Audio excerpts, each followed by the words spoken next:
siervo, yo le sostendré, mi escogido, en quien mi alma tiene contentamiento. He puesto sobre él mi espíritu, él traerá justicia a las naciones.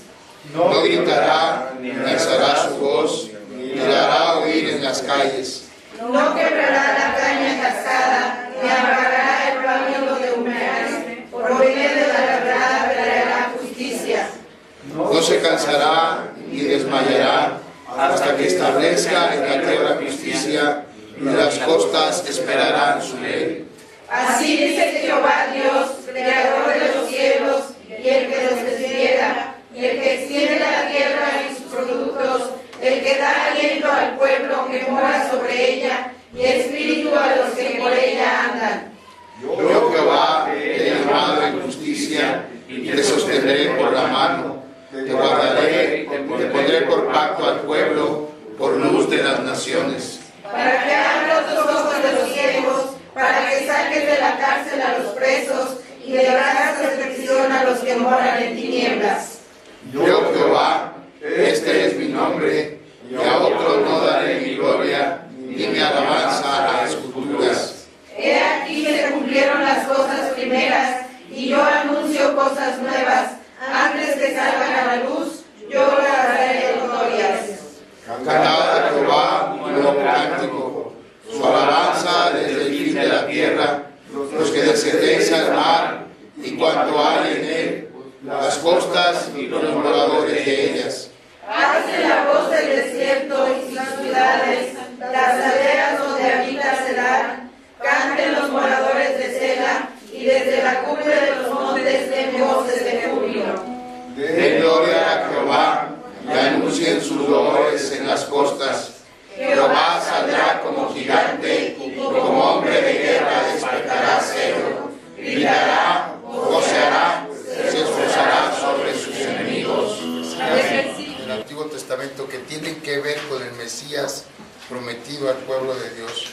Estas profecías se dan en un contexto que consistentemente presenta o sigue un patrón. Este patrón es un problema, una promesa y una solución de parte de Dios a ese problema. En el sermón basado en Isaías 9, por ejemplo, el problema es la angustia, la oscuridad y la aflicción que Israel, o más propiamente el reino del sur, Judá, estaba atravesando por la invasión que el reino del norte había hecho. La promesa es que un niño nacerá, y la solución es que ese niño traerá para el pueblo de Dios su sabiduría, es decir, sabiduría de parte de Dios, traerá la demostración del poder de Dios, un reinado eterno de justicia y la tan ansiada paz para Israel. Y vimos cómo todas estas profecías se cumplen en la persona de Jesús de Nazaret. En el sermón de la semana pasada, basado en Isaías capítulo 11, el problema era la inclinación que tenía el pueblo de Dios a buscar ayuda en cualquier lado, menos en Dios.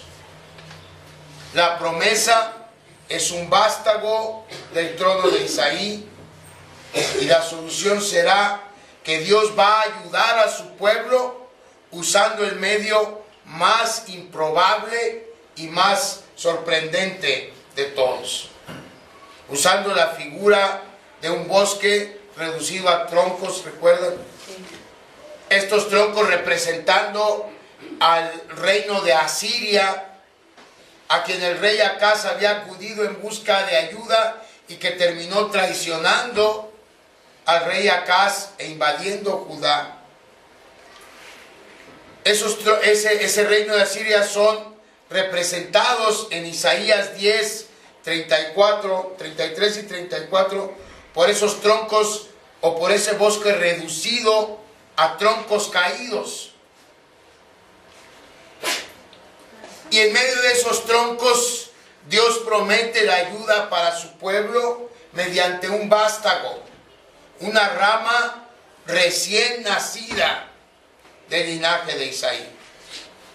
De nuevo, este vástago es una figura que representa a Jesús de Nazaret, la rama del tronco de Isaí, cuyo corazón está inclinado a obedecer a Dios y quien será al final de los tiempos quien gobierne un reino totalmente bendecido por Dios.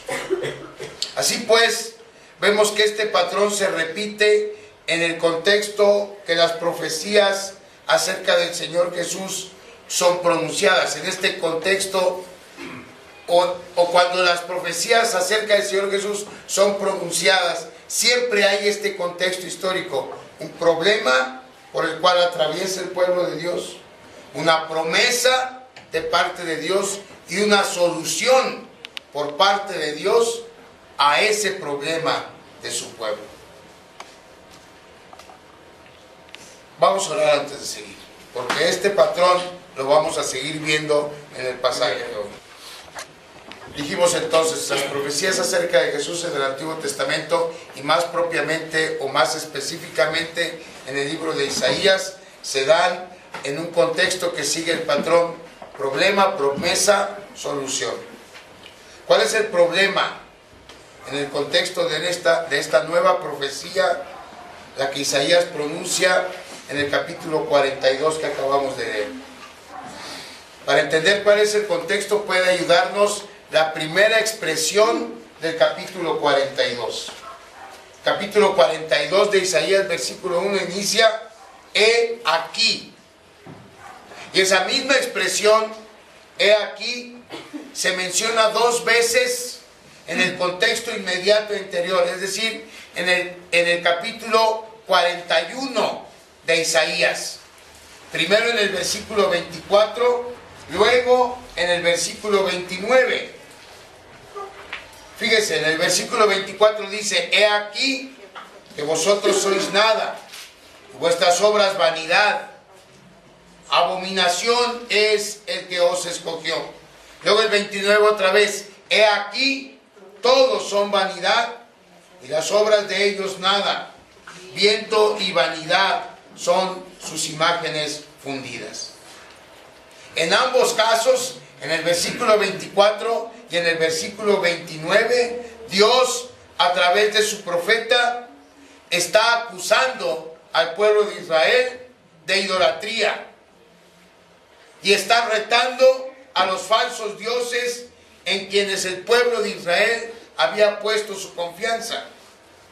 Así que es fácil deducir que el problema por el que estaba atravesando Israel en este contexto en el que se da la profecía es la idolatría. Ese era el problema. Israel estaba entregado a la idolatría. Otro profeta, Jeremías, da también cuenta en su libro de ese mismo problema del cual el pueblo de Israel siempre adoleció. Ese fue el problema todo el tiempo entre el pueblo de Israel, su inclinación a servir a otros dioses en lugar de servir al Dios verdadero que los había librado de Egipto, que los había hecho una nación y que les había entregado la tierra prometida. Fíjense, vamos a Jeremías capítulo 10.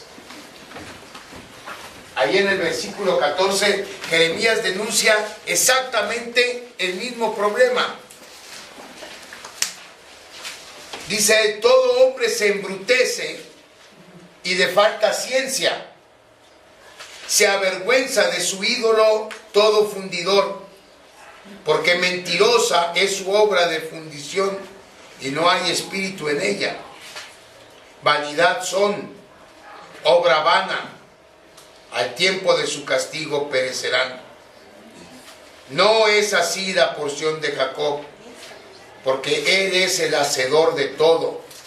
Israel es la vara de su heredad. Jehová de los ejércitos es su nombre. Aquí Jeremías hace un contraste entre los ídolos, los falsos dioses a quienes los israelitas servían, y el Dios verdadero de quien se habían olvidado. Y esa es exactamente la situación que está retratando Isaías en su libro también. Los hijos de Dios corriendo detrás de ídolos y olvidándose de su Dios. Esa era la causa raíz de todos los problemas de Israel. Y en respuesta a este problema, llega esta profecía con una promesa. La promesa de un siervo enviado por Dios. Y antes de que reflexionemos en las características y en la descripción que Isaías hace de este siervo prometido en los 4 primeros versículos, déjeme decirle que el problema de la idolatría no es un problema del tiempo pasado, ni es un problema exclusivo del pueblo de Israel o de las naciones paganas que rodeaban a Israel. El problema de la idolatría es un problema vigente. Todos luchamos con la idolatría, porque no se necesita adorar a una imagen para ser idólatra. Sabemos que cuando encontramos nuestra satisfacción o nuestra seguridad o nuestro tesoro en algo o en alguien distinto a Dios, ese algo o ese alguien se convierte en nuestro ídolo. Ahora, estos ídolos frecuentemente no son cosas malas por sí mismas. Por ejemplo, el dinero o la familia o las posesiones materiales o la inteligencia o el trabajo o nuestro cónyuge o nuestros hijos. Todas estas son cosas que Dios nos da. Y por supuesto que no son cosas malas, no son cosas malas en sí mismas. El problema viene cuando encontramos nuestra satisfacción y ponemos nuestra confianza en ellas, en lugar de ponerla en Dios. Porque entonces damos culto a las criaturas y no al Creador. Porque entonces nos enfocamos y encontramos nuestra seguridad en esas posesiones o en esa inteligencia o en esa familia, y nos olvidamos de Dios, quien nos dio esa bendición.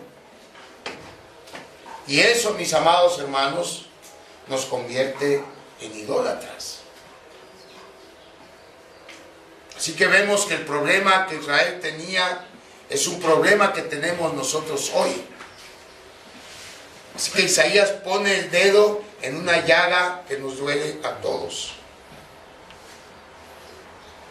Veamos pues el problema, la promesa y la solución por parte de Dios en este pasaje. Volviendo al contexto inmediato anterior, en el capítulo 49, cuando Isaías dice en el versículo 24, he aquí que vosotros sois nada y vuestras obras vanidad.